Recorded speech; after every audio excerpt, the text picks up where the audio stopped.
লা তাজুলু কদমা ইবনি আদমা, বনি আদম যার ডেস্ট্রয় যেখানে হবে, সেই জায়গা থেকে ইসরাফিল আলাইহিস সালামের সিংহার মাধ্যমে হাসরের মাঠ যখন হবে, হাসরের মাঠে যখন উঠবে, ওঠার পরে ইবনে আদম সন্তান তার পা এক চুল পরিমাণও নাড়াইতে পারবে না যতক্ষণ পর্যন্ত তাকে কয়েকটা প্রশ্নের উত্তর না দিতে পারবে।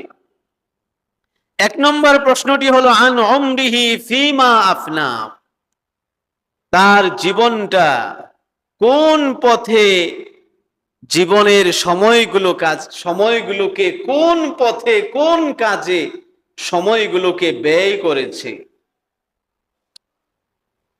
ও ভাইরা আমার, আজকে আমরা আমাদের সমাজে আমাদের অধিকাংশ মানুষ সময়টাকে অযথা কাজে আমরা ব্যয় করি। অবসর সময়, নবীজি বলেন ওয়া ফারাগাকা ক্বাবলা শুগলিক, অবসর সময়টাও আল্লাহ তাআলার দেওয়া বড় নেয়ামত, মহা সম্পদ। নবীজি বলেছেন তুমি ব্যস্ত হওয়ার পূর্বে এই অবসর সময়টাকে মহা সম্পদ মনে করে তুমি কাজে লাগাও।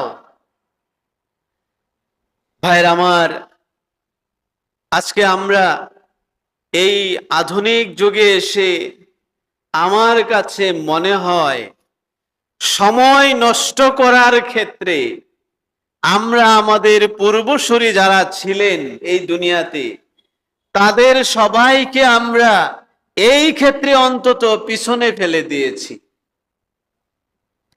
আমরা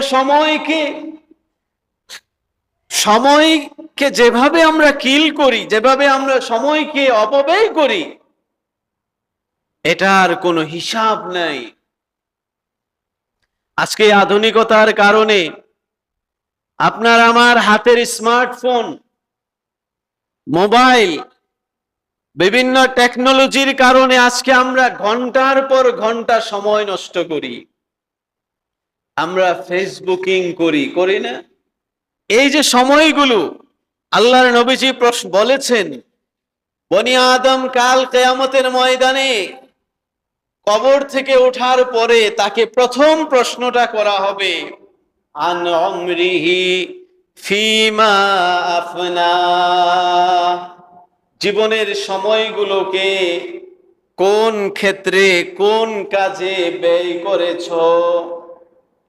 আপনি কি কাল কিয়ামতের ময়দানে আল্লাহ রাব্বুল আলামিনের কাছে এই প্রশ্নের উত্তরটা আমরা কি দিব? আল্লাহ তাআলাকে কি দিবেন? আল্লাহ তাআলাকে কি বলা যাবে রাব্বুল আলামিন আমি অফিস টাইম 5-6 ঘন্টা কাজ করেছি, 5 ওয়াক্ত নামাজ পড়েছি, আর বাকি 12-13 ঘন্টা আমি স্ক্রলিং করেছি মোবাইল, এই উত্তর দেওয়া যাবে? ও ভাই, জীবনের প্রতিটা মুহূর্তের হিসাব আল্লাহ তাআলাকে দিতে হবে। ওয়ান ইলমিহি ফিমা ফাআল, দ্বিতীয় প্রশ্ন হলো জ্ঞান অনুসারে তুমি কতটুকু আমল করেছো, এই আমলের হিসাব আল্লাহ রাব্বুল আলামিনকে দিতে হবে। 3 নম্বর হলো ওয়ান মালিহি মিন আইনা ইকতাসাবাহু ওয়া ফিমা আনফাকাহু ওয়া আন জিসমিহি ফিমা আবলাহু। নবীজি বলেন সম্পদ সম্পর্কে 2টা প্রশ্ন করা হবে। প্রথম প্রশ্নটি হলো মিন আইনা ইকতাসাবাহু, এই সম্পদ তুমি কিভাবে মালিক হলে, তোমার উপার্জন কিভাবে হয়েছে, আল্লাহ রাব্বুল আলামিনের কাছে এর হিসাব দিতে হবে। ওয়া ফিমা আনফাকাহু, শুধু উপার্জন করলেই হবে না, এই সম্পদ তুমি কিভাবে আবার ব্যয় করেছো, ব্যয়ের খাতগুলো রব্বুল আলামিনের কাছে স্পষ্ট করে একেবারে পুঙ্খানুপুঙ্খ হিসাব দিতে হবে। এজন্য ভাইয়ের আমার, সম্পদ নিঃসন্দেহে প্রশংসনীয় বিষয়, কিন্তু এই সম্পদের হিসাব আপনাকে আমাকে দিতে হবে। সর্বশেষ প্রশ্নটি হলো ওয়ান জিসমিহি ফিমা আবলা, তুমি তোমার শরীরটাকে, এই দেহটাকে কিভাবে তুমি এই দেহটাকে দুর্বল করলে, অসুস্থ বানালে, কিভাবে তুমি এই শরীরটাকে ক্ষয় করেছো, এই হিসাব আল্লাহ রাব্বুল আলামিনের কাছে দিতে হবে। ভাইরা আমার, আজকে আমরা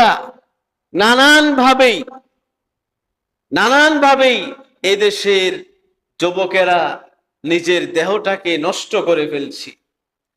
আমরা বহু এলিট শ্রেণীর মানুষ রাতের বেলা আমরা ঘুমাই না, শরীরের উপরে আমরা জুলুম করছি।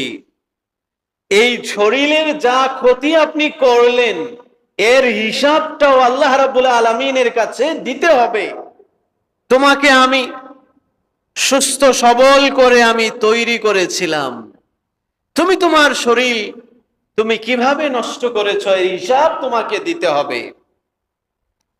ভাইরা আমার, আল্লাহর হাবিব ইরশাদ করেছেন সহিহুল বুখারীর হাদিস, আল মুমিনুল কাবিয়্যু খায়রুম মিনাল মুমিনিদ দাঈফ। আরেক রিওয়ায়াতে এসেছে, নবীজি বলেছেন আল মুমিনুল কাবিয়্যু আহাব্বু ইলাল্লাহ মিনাল মুমিনিদ দাঈফ। শারীরিকভাবে আনফিট একজন মুমিন, আরেকজন হলো শারীরিকভাবে ফিট স্ট্রং একজন মুমিন। এই দুইজনের মধ্যে নবীজি বলেন, যেই মুমিন শারীরিকভাবে যার ফিটনেস আছে, শক্তিশালী, এই মুমিন আল্লাহ রাব্বুল আলামিনের কাছে সবচেয়ে বেশি উত্তম এবং সবচেয়ে বেশি প্রিয়। শক্তিশালী মুমিন আল্লাহ রাব্বুল আলামিনের কাছে বেশি প্রিয়। আমার এক ছাত্র প্রশ্ন করেছিল, হুজুর তাহলে তো দেখা যায় আল্লাহ তাআলাও শক্তিশালী বা শক্তের দিকে, শক্তিশালীকে আল্লাহ তো মহব্বত করেন, দুর্বল মানুষের স্থান আল্লাহর কাছে একটু কম, ঠিক কিনা? ইবনে হাজার আসকালানী রাহিমাহুল্লাহ বলেন, ও ভাই, আল্লাহ তাআলা প্রত্যেকটা মানুষকে সুস্থ সবল করেই তৈরি করেছিলেন, কিন্তু আমরা নিজেদের কৃতকর্মের কারণে নিজেদেরকে আমরা অধিকাংশ ক্ষেত্রে আমরা নিজের কর্মের কারণে আমরা নিজেদেরকে অসুস্থ করে ফেলি। আমাদের আজকের এই যুগের আনফিটনেসের অন্যতম একটি কারণ এই মোবাইল টেকনোলজি। বর্তমান মেডিকেল সায়েন্স বলছে, এই মোবাইলের দীর্ঘ সময় স্ক্রলিং করার কারণে, ব্যবহারের কারণে, মোবাইল টেকনোলজি থেকে যে রেডিয়েশনটা বের হয়, এটা মানব দেহের প্রতিটা অঙ্গের জন্য সো মাচ হার্মফুল, মারাত্মক ক্ষতিকর। এমনকি ইট কজেস দ্য ক্যান্সার। মানুষের দেহে ক্যান্সার সহ মারাত্মক রোগের অন্যতম সৃষ্টিকারী হলো এই মোবাইল টেকনোলজির অতিরিক্ত ব্যবহার। বর্তমান মেডিকেল সায়েন্স বলছে, এই যুগে, আধুনিক যুগে বহু পুরুষ আজকে বন্ধ্যাত্বের রোগে পুরুষ আক্রান্ত। এর মূল কারণ হলো অতিরিক্ত স্মার্টফোন ব্যবহার, টেকনোলজির ব্যবহার। এই মোবাইল ফোন পকেটে, শরীরে রাখার কারণে এই রেডিয়েশন আপনাকে আমাকে মারাত্মকভাবে ক্ষতি করছে। ও ভাইয়ের আমার,